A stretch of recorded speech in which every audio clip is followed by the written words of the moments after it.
I'm not massively shocked, and I don't want to put this on all the Millwall fans or the club, or there's a certain amount of people that found a reason to boo, and now have their reasons for it.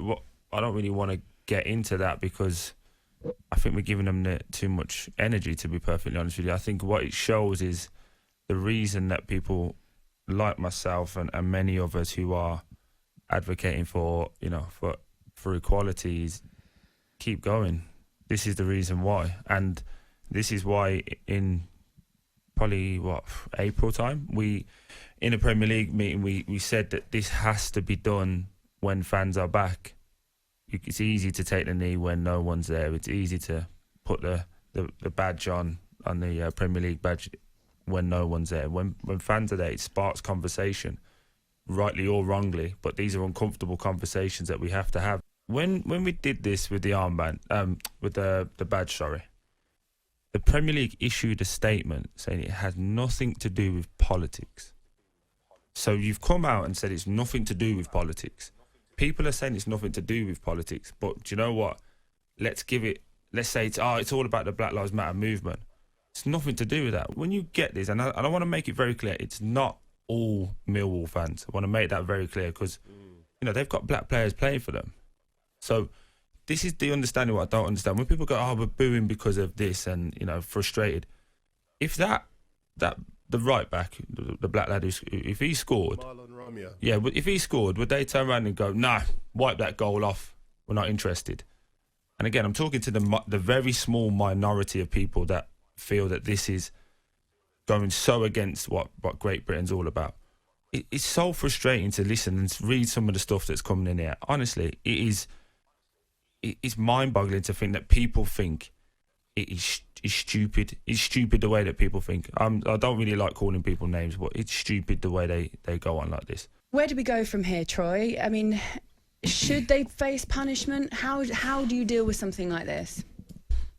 It's difficult. It's a conversation, and I think that the biggest part about all of this is understanding that it's a conversation from both sides of the fence. Is booing racist? No, of course it's not. Part and parcel of what we call football. So you can't say that was can you punish them for booing? I don't think you can. We know why it was for, what was there. We know what the messaging was about, or we like to think we know what the messaging was about. So it's a very difficult place for the FA to be in. But we have to understand that this is all about finding equality and for injustices and things that everyone's spoken about it to death, and I'm getting bored of repeating myself for the same people that just don't want to hear. If you don't want to hear it, fine. Turn this off. Listen again at 10 when the other guys are back on. Don't listen to Troy. Actually, listen from 9 because I'm going to work. But it's a case of understanding the conversation. That there's conversations that need to be had. And I said to you, Rafael, I was in a meeting for 3 hours with the Premier League, talking about things that are happening and trying to happen to make football a more diverse and equal place for everyone. There's people that want to help. So if we have it, I prefer to waste my energy with those guys and waste my time, talking, having debate, going back and forth. Don't have to agree on everything. Of course we don't. It's part and parcel of it. But we can't sit and keep saying, what's the next step? What's the next step? The next step is to keep pushing, to keep having these conversations, to understand both sides of the fence. If people want to say this is about politics, but at the same time, politicians can't be calling footballers out then for the NHS. Simple. Troy, has it been, just going to ask you, mate, because I don't know the answer, and that's how, I've got to be honest, and Woodsy knows my stance on it. I prefer to sit back and listen to guys like you, because I've never suffered racist abuse, so I like to listen to you guys.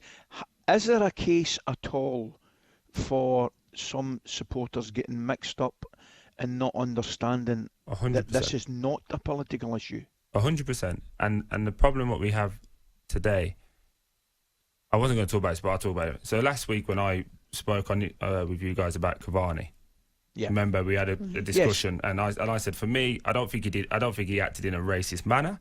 I think he acted just how they would speak in South America. But when you're in this country, the same way, remember the conversation? Yeah, if I absolutely. Come up north, you'd tell me what I can and can't say, what's acceptable, what's not.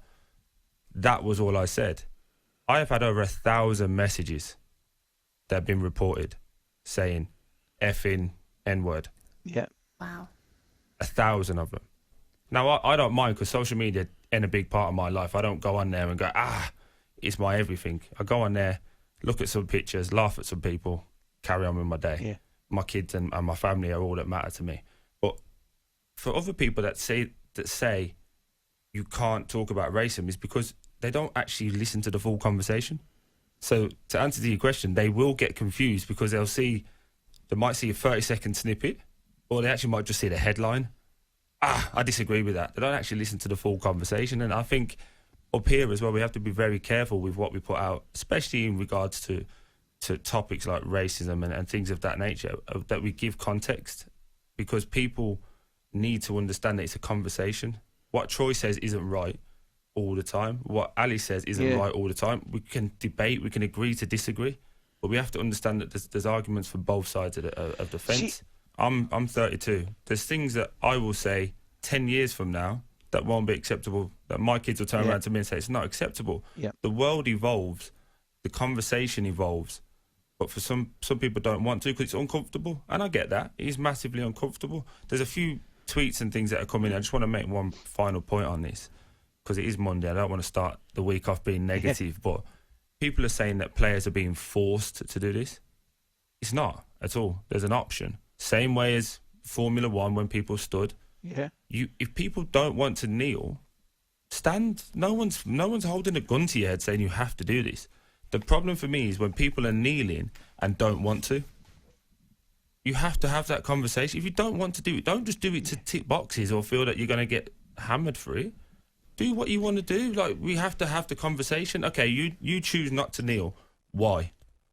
Where's that conversation? What are we talking about? That's the only way this conversation moves forward. Otherwise, everyone just falls into the same category of, we'll do this, we'll tick the box and hope something comes at the end of it and it'll go away. But we have to have a conversation. If you don't want to kneel, don't kneel. There needs to be clear messaging with anything, with any topic that you want to talk about. There has to be clear messaging. So, for example, the weekend just gone, we wore the rainbow armband. Mm-hmm. Everyone knows what that messaging is for.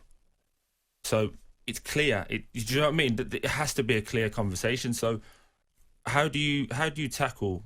I'll pose this question to anyone. How do you tackle racism with a clear messaging that doesn't offend everyone, that gets the messaging powerful, clearly across to everyone, and doesn't impact what everyone thinks and hurts everyone's feelings?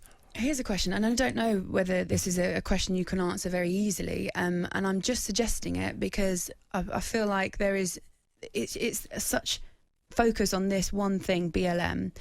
If you remove it and you still fight for equality, you use a different sign. If you know anything like that, does that help or not? Well, that's what I'm saying. So what is the clear messaging? No room for racism was there. There's still racism. Kick it out was there. There's still racism. So at what point do we attach to something and say, this is ours, this is what it means, and everyone's going to get behind it? It won't, because people don't want to talk about it. People don't want to turn around and say, I have racist views, or I have a view that is very different to yours that you might perceive as being racist. It's very difficult to talk about that. You have to be very comfortable within yourself and be able to articulate yourself in a way, say, this is the way I think, this is the way I was raised, this is how I want my kids to be raised. That's very difficult to do. So, we're never going to strike a balance where it's all fair. I'm very aware of that. I'm quite a realist. I'm not going to sit here and say, I want 50% of managers to be black. I want 50% of owners to be black. It's not going to work like that. So be realistic. Can we change what we can change and have to move forward with it? So again, like, for people saying, is Black Lives Matter is a movement. Yes, in America, Black Lives Matter, that movement about defunding the police and things of that nature, there's certain sentiments that even President Obama has spoken about that he doesn't agree with the messaging. People who can disagree with it, doesn't always have to be right, but we're talking about football And players taking a knee because they feel that they want to show support and solidarity to certain things. That's all. I don't see any of the outrage when we wear the armbands. I don't see any of the outrage when the flags are there, when the lads have got the laces in, because it's all about bringing people together as one. That's what football does. Whether you're low income or whether you're very high end, if you play football, you get on that pitch, no one cares. It's about playing that game and winning and the enjoyment. And I think we have to just get away from it and understand that people are going to boo. That's fine. It's not in my opinion, it's not acceptable, but they have the right to boo, so you can't take away that. But we have to move forward and go, right, what are we going to do now? We're going to give them a platform. Like me personally, making that game on Sky on Tuesday is the biggest mistake they'll do. Because all you're doing is encouraging it. That's in my opinion. But what do I know? I'm just a big head from Birmingham. You have Millwall on the 29th of December. Yep. What happens? What will you do? When they boo, I'll still be there. But if we get to that line of racial things being said to me or my players, we've already had a conversation about what will happen. So we walk. Simple. We're not here to be racially abused. We're here to play football and entertain. You know, if you want, there's a lot of things you can call Troy. Honestly, I'll give you some now. Big head, teeth like a shark. Loads of things you can say. But if you have to go down the race route, well, I'm not going to stand there and take it. Because if I turn around and get physical with that person, I get in trouble. My club gets in trouble. So the only thing I can do at that moment is report it and leave. That's all I can do. So that's what we will do. Well said, Troy Deeney. TalkSport Breakfast with Laura Woods.